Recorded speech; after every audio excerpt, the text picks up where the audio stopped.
الحمد للہ وحدہ والصلاة والسلام علی من لا نبی بعدہ اما بعد قال اللہ تبارک و تعالی فی کلامہ المجید والفرقان الحمید اعوذ باللہ من الشیطان الرجیم بسم اللہ الرحمن الرحیم ومن يبتغ غير الإسلام دينا فلن يقبل منه وهو في الآخرة من الخاسرين وقال النبي صلى الله عليه وسلم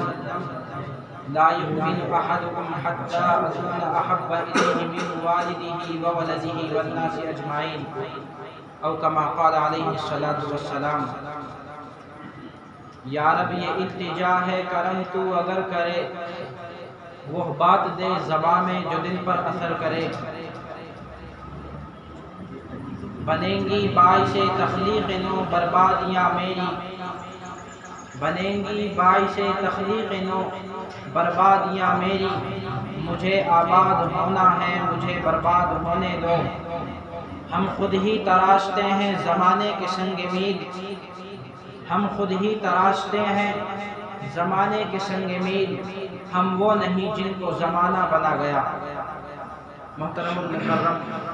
قابل صد احترام جناب ناظم انجمن اور میرے باوقار اور معزز عزیز ساتھیوں، چند گنے چنے لمحات کے لیے آپ حضرات کے سامنے حاضر ہوا ہوں۔ اپنی بات کی ابتدا کرنے سے پہلے آپ حضرات سے ایک موت دیوانہ اور التماس کرنا چاہتا ہوں کہ چند لمحات کے لیے اپنی توجہات سے جو میں کلام کروں خالصتاً عمل اور اخلاص کی نیت سے سنا جائے تو مجھے امید ہے کہ رہتی زندگی تک مجھے بھی فائدہ ہوگا اور آپ حضرات کو بھی فائدہ ہوگا انشاءاللہ۔ میرے محترم بزرگوں اور دوستوں، اللہ تبارک و تعالی کا بڑا فضل و احسان ہے کہ اس نے ہمیں مسلمان بنا کر پیدا کیا۔ اگر رب ذوالجلال کا یہ احسان نہ ہوتا تو ہم کسی پتھر کے آگے اپنی پیشانی رگڑ رہے ہوتے۔ اگر خالق کائنات کا ہم پر یہ احسان نہ ہوتا تو ہم کسی کلیسا کے اندر گھنٹی بجا رہے ہوتے۔ خالق الارض والسماوات کا اگر ہم پر یہ احسان نہ ہوتا تو ہم کسی چرچ کے اندر بیٹھ کر اپنا قیمتی وقت گزار رہے ہوتے۔ میرے دوستوں، رب ذوالجلال کا بڑا احسان ہے کہ اس نے ہمیں مسلمان بنا کر پیدا کیا اور اپنے دین سے ہمارے قلب کو منور و مجلہ کیا۔ میرے دوستوں، حقیقت تو یہ ہے کہ ہمیں اس دین کی اہمیت کا اندازہ نہیں ہے۔ رب ذوالجلال اگر ہم پر یہ احسان نہ کرتا تو یقیناً ہم خسارے میں ہوتے۔ میرے دوستوں، اگر ہمارے دلوں کے اندر اس دین کی اہمیت کا اندازہ ہوتا تو ہم غیروں کو اپنے سے اعلیٰ نہ سمجھتے۔ اگر رب ذوالجلال اس دین کی اہمیت کا اندازہ ہمارے قلبوں کے اندر موجود ہوتا تو ہم غیروں کے طور اور طریق کو نہ اپناتے۔ حقیقت یہی ہے کہ ہمیں اس دین کی اہمیت کا اندازہ نہیں ہے، اسی لیے ہم غفلت کے اندر اپنی زندگی گزار رہے ہیں۔ میرے دوستو، اگر ہمیں اس دین کی اہمیت کا اندازہ نہیں ہے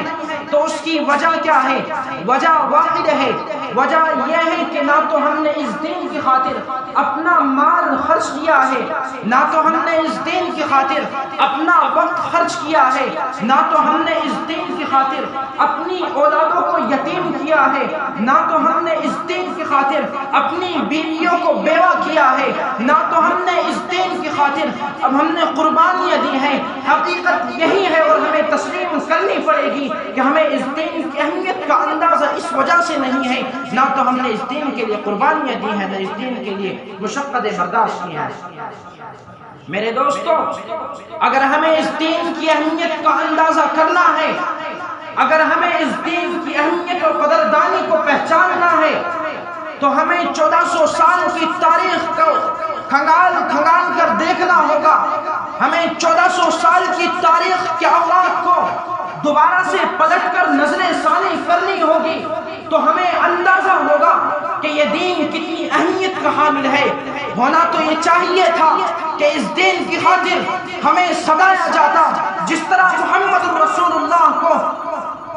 مشرکین مکہ نے ستایا تھا۔ ہونا تو یہ چاہیے تھا کہ ہمیں اس دین کی خاطر پتھر مارے جاتے، جس طرح محمد عربی کو طائف کی وادیوں میں پتھر مارے گئے تھے۔ ہونا تو یہ چاہیے تھا کہ ہمیں اس دین کی خاطر ہم لوگوں کے دروازوں پر جاتے، لوگ ہمیں دھکے مار مار کر نکالتے، جس طرح آقا مدنی کو طائف کی وادیوں سے دھکے مار مار کر نکالا گیا تھا۔ ہونا تو یہ چاہیے تھا کہ ہم اس دین کی خاطر اپنی گردنیں کٹا دیتے، جس طرح حضرت انس رضی اللہ تعالیٰ عنہ نے احد کے میدان میں اپنی قربانی پیش کی تھی اور اپنی گردن کٹا دی تھی۔ ہونا تو یہ چاہیے تھا کہ اس دین کی خاطر ہمیں تماچے مارے جاتے، جس طرح حضرت ابو جندل کو اس دین کی خاطر زنجیروں میں جکڑا گیا اور ان کے چہرے پر تماچے مارے گئے۔ ہونا تو یہ چاہیے تھا کہ ہمیں اس دین کی خاطر ستایا جاتا، ظلم و تشدد کے پہاڑ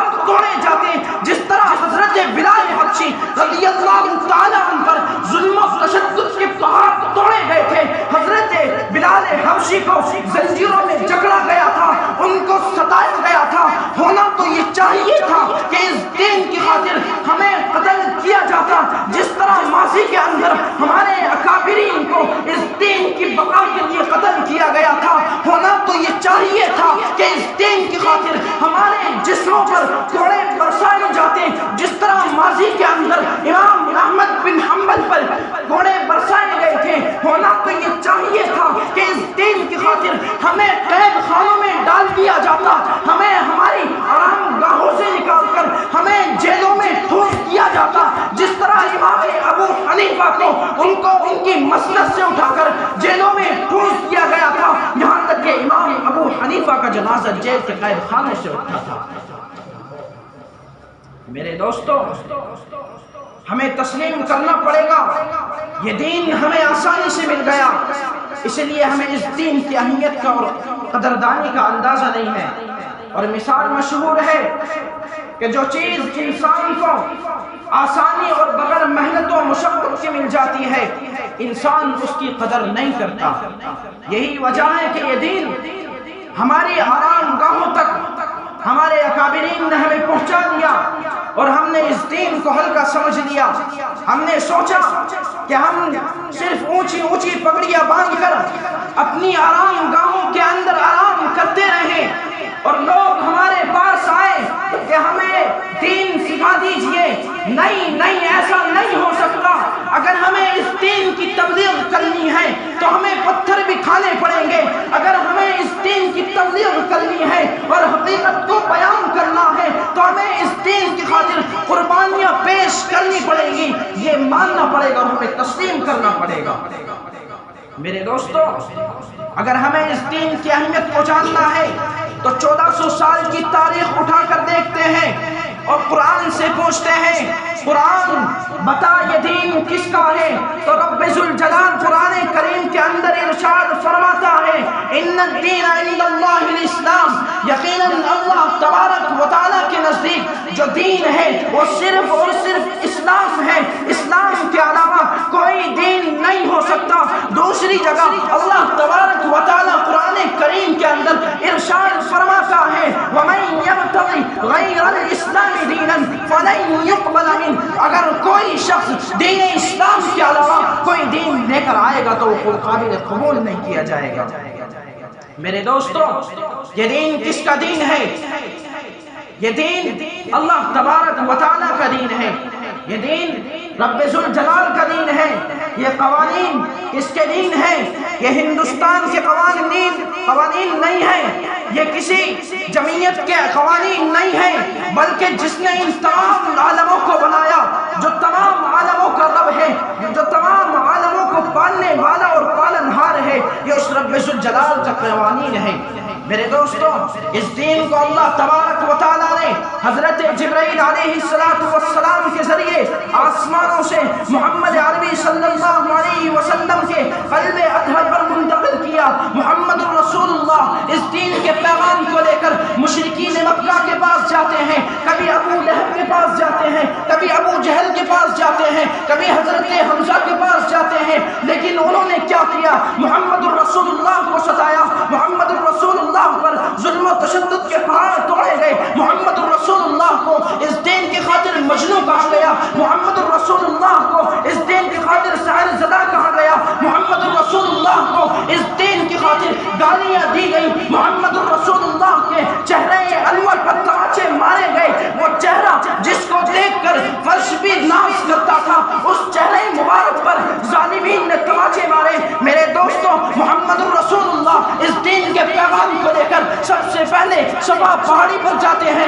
اور اعلان کرتے ہیں، یا ایھا القریش، اے اہل قریش۔ تو تمام کے تمام اہل قریش جمع ہو جاتے ہیں مجمع کے اندر، ایک اچھا خاصا مجمع اکٹھا ہو جاتا ہے، مجمع کے اندر جوان بھی ہیں، بچے بھی ہیں، بوڑھے بھی ہیں، مرد بھی ہیں، عورتیں بھی ہیں، ایک مجمع اکٹھا ہو گیا۔ محمد الرسول اللہ صفا پہاڑی سے ارشاد فرماتے ہیں، اے اہل قریش، میں اس پہاڑی کے اوپر کھڑا ہوں، میں تمہاری جانب بھی دیکھتا ہوں، میں دوسری جانب بھی دیکھتا ہوں، اگر میں تم سے یہ کہوں کہ ایک قافلہ ہتھیاروں کے ساتھ تیاری کر کے تمہاری طرف بڑھ رہا ہے اور وہ عن قریب تم پر حملہ کر دے گا، تمہیں ہلاک و برباد کر دے گا، تو بتاؤ تم میرا یقین کرو گے یا نہیں کرو گے؟ تمام اہل قریش یک زبان ہو کر کہتے ہیں کہ ہاں، ہم تمہارا ضرور یقین کریں گے، کیونکہ آپ امین ہیں، آپ صادق ہیں، ہم نے آپ کی زبان سے کبھی جھوٹ کا صدور ہوتے نہیں دیکھا۔ تو آپ صلی اللہ علیہ وسلم نے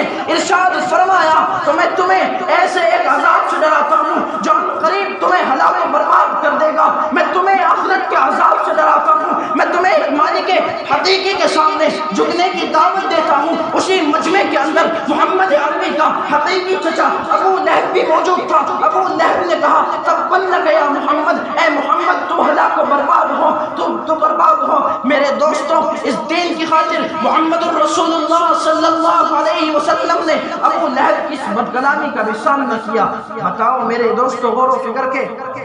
کر کے بتاؤ، آپ عقل سلیم رکھنے والے ہیں، ذرا سوچو اس بات پر اور غور کرو، مجھے بتاؤ اگر یہ دین اتنی اہمیت کا حامل نہ ہوتا تو بتاؤ محمد الرسول اللہ جو تمام اشرف المخلوقات میں سب سے زیادہ اعلیٰ و ارفع ہیں، وہ اس بدکلامی کا سامنا کرتے؟ میرے دوستو، یہ دین بڑی اہمیت کا حامل ہے، جس کی اہمیت کو سمجھنے سے ہمارا ذہن قاصر ہے۔ یہ دین منتقل ہوتا گیا، صحابہ کرام رضی اللہ تعالیٰ عنہم اجمعین کی زندگی میں پہنچتا ہے،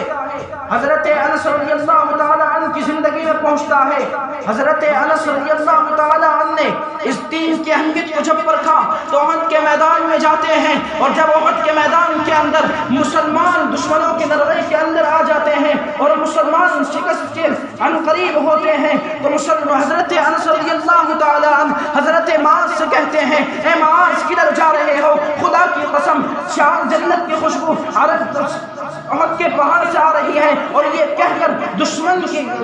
کے جھنڈ میں گھس جاتے ہیں، اور جب تک واپس نہیں آتے، جب تک شہادت کا جام نوش نہیں فرماتے۔ ان کی شہادت کے بعد جب ان کے حالت کو دیکھا گیا تو 80 سے زیادہ زخم ان کے جسم مبارک پر تھے، اور جب ان کی نشاندہی کرنے کے لیے ان کی بہنہ کو بلایا گیا تو ان کی بہنہ نے ان کی انگلیوں کے پوروں سے ان کی نشاندہی کی تھی۔ میرے دوستوں، اللہ تبارک و تعالیٰ سے دعا کیجئے کہ رب ذوالجلال ہمیں اس دین کی اہمیت کو سمجھنے کی توفیق عطا